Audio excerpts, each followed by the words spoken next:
We begin in the Ukrainian capital, where dozens of people, including more than 20 police officers, have been injured as anti-government protests turned violent. Late in the day, one opposition leader said he would not rule out civil war, while the president said on his website that he has asked his national security chief to meet with the opposition to work out a solution. CCTV's Maline Wilkes has more.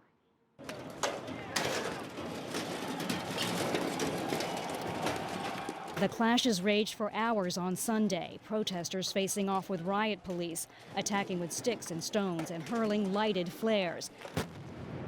Many wearing hard hats and masks in defiance of new laws signed by President Viktor Yanukovych on Friday.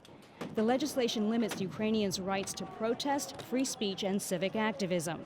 Opposition leader Vitaly Klitschko had this message for the president. You're fighting with your nation. Stop the escalation and don't force people using police and police forces. Stop the civil war against the citizens of Ukraine who have been calling for 2 months for you to listen to them. Large-scale protests in the Ukraine began in November after the president tabled a trade deal with the European Union in favor of closer ties to Russia. Sunday's demonstrations began peacefully, with tens of thousands rallying in the center of Kiev.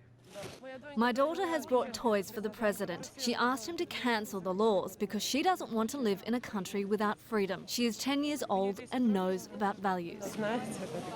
Tempers flared as the day wore on. Some protesters are frustrated with the lack of unity among opposition leaders. Klitschko himself was sprayed with a fire extinguisher during the rally. Protest leaders repeatedly appealed to the crowd to show restraint. We condemn violence. We did not gather here to give Viktor Yanukovych and law enforcement forces a reason to disperse our peaceful protest.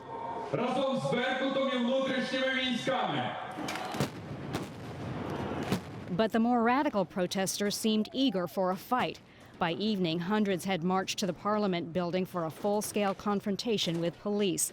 The Interior Ministry said it was filming everything and opening a criminal investigation.